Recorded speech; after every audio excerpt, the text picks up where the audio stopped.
Hello everyone, in this lecture we are going to start the third unit that is based on the measurement of resistance, inductance and the capacitance. So first we are going to see the topic measurement of resistance. So there are various methods for measuring the resistance. So these are the first method is voltmeter and ammeter method. That is a very simple and most common method which we prefer in the laboratory for measuring the value of resistance. Second is ohm meter method. Third one is bridge method. Actually, the third unit is based on the bridge circuitry. How bridge method can be utilized for measurement of resistance as well as measurement of capacitance and as well as measurement of inductance.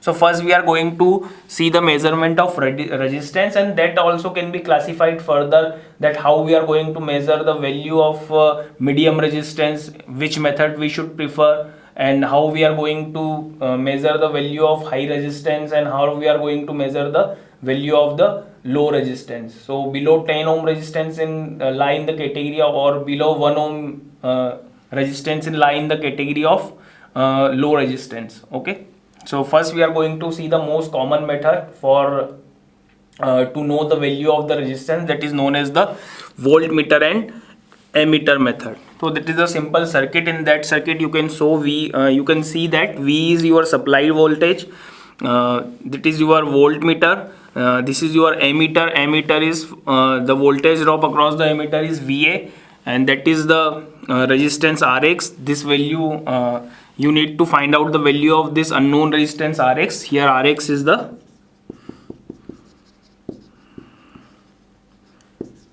unknown resistance. So you need to find out the value of the Rx. The voltage drop across the resistance Rx is Vx.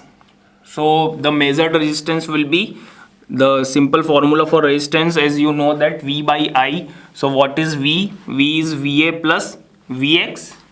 Voltage drop across the emitter and the voltage drop across this resistance. So V will be equal to VA plus Vx divided by I. So the current in the circuit is I, so that will be divided by I. So R measured will be equal to Rx plus what will be the value of Rx? Rx is Vx by I. The current here in this branch is capital I, so the Rx will be equal to Vx by I. So Vx by I can be written as Rx, and this can be written as Va by I.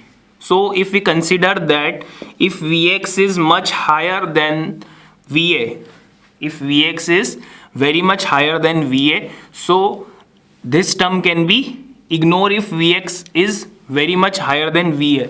So that equivalent, that Va by equivalent to 0, the Va by I, that will be equivalent to 0. So what will be the measured value of resistance? The measured value of resistance will be equal to the unknown value of resistance. Okay, because we have considered this condition that Vx is very much higher than Va. So we have got the value of unknown resistance, that is equal to the R measured when this condition is applicable. So this is one of the circuit. Also this circuit can be used in that you can see that the voltmeter is in you have used V is the supply voltage, A is your emitter, V is your voltmeter, and the Rx is your unknown resistance. So current in this branch we have considered that total current is I, and current in this branch is IV, and current in this branch is Ix. So what will be the value of R measured?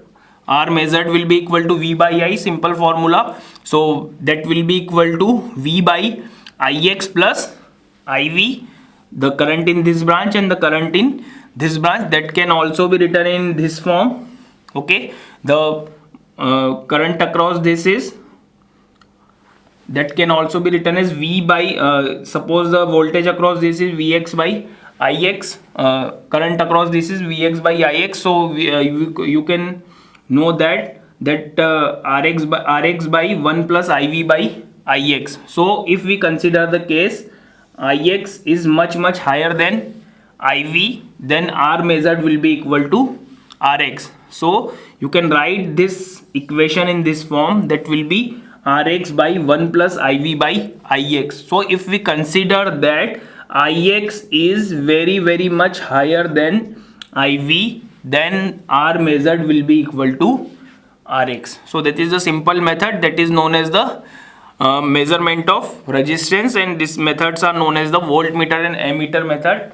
That will be most common method for measuring the value of medium resistance, generally used for the measuring the value of the medium resistance. So you can find out from there that we have used two circuits, and from that voltmeter and ammeter we can know the value of the resistance.